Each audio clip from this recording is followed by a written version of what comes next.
Assalamualaikum warahmatullahi wabarakatuh. Sebelumnya perkenalkan, saya Husna Zifal Madina, mahasiswa semester 6 Prodi Sarjana Farmasi Universitas Muhammadiyah Pekajangan, Pekalongan. Nah, kali ini saya akan mengulik sedikit mengenai obat yang berkaitan dengan gangguan suasana hati, khususnya antidepresan, yaitu fluoxetine. Fluoxetine merupakan obat golongan antidepresan selektif serotonin reuptake inhibitor atau SSRI yang bekerja dengan cara menghambat serotonin atau 5-hidroksitriptamin reuptake transporter pada terminal presinatik, sehingga akan terjadi peningkatan neurotransmisi oleh serotonin yang menimbulkan efek antidepresan. Dikaitkan dengan teori monoamin, penggunaan obat antidepresan ini mempunyai manfaat untuk memberikan serotonin yang cukup. Hal ini karena orang yang mengalami gejala-gejala depresi, putus asa, malas yang berlebih, sedih berkepanjangan lebih dari 2 minggu, disebabkan karena kadar serotonin yang turun sehingga diperlukan obat untuk menjamin serotonin di dalam otak tetap dalam keadaan yang cukup. Meningkatnya serotonin atau 5-HT di celah sinaptik akan meningkatkan efeknya pada sel-sel saraf dan meningkatkan suasana hati pada penderita depresi. Pada beberapa kajian, secara umum memang digunakan untuk depresi, namun di beberapa kondisi juga bisa digunakan untuk kasus-kasus seperti gangguan obsesif kompulsif atau OCD, serangan panik, bulimia, dan kondisi parah pada sindrom pramenstruasi.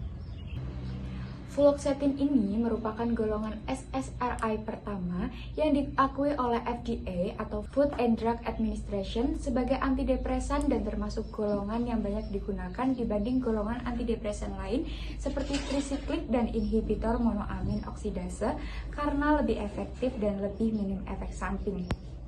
Efek samping yang dapat timbul dari penggunaan fluoxetine secara umum yaitu kantuk, menguap, sakit kepala, gangguan tidur, hilangnya nafsu makan, tremor, mual, muntah, diare, keringat yang berlebih, mulut kering, dan juga cemas.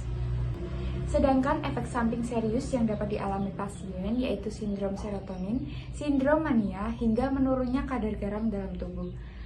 Nah, perlu diperhatikan juga teman-teman bahwa fluoxetine tidak dapat dibeli dengan bebas di tempat pelayanan farmasi, melainkan harus dengan resep dokter.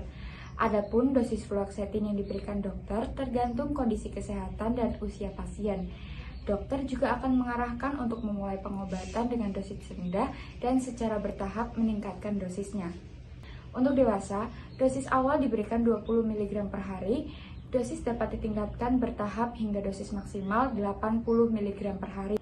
Sedangkan untuk anak di atas usia 8 tahun, dosis awal diberikan 10 mg per hari dan dosis dapat ditingkatkan menjadi 20 mg per hari setelah 1-2 minggu. Penggunaan fluoxetine yang digunakan bersamaan dengan obat lain juga perlu diperhatikan. Hal ini mungkin terjadi oleh adanya interaksi obat yang merugikan, seperti peningkatan risiko terjadinya sindrom serotonin jika digunakan dengan lithium, tramadol, atau obat dengan golongan SSRI lain seperti sertralin. Peningkatan risiko terjadinya pendarahan jika digunakan bersama dengan obat antiinflamasi nonsteroid atau obat antikoagulan seperti warfarin dalam dosis tinggi. Kemudian, peningkatan risiko terjadinya kejang jika digunakan dengan bupropion, peningkatan risiko terjadinya efek samping dari phenytoin atau carbamazepine, dan peningkatan risiko terjadinya gangguan irama jantung yang berbahaya seperti pemanjangan interval QT jika digunakan dengan amiodaron atau kloroquine. Sekian informasi dari saya, semoga bermanfaat. Wassalamualaikum warahmatullahi wabarakatuh.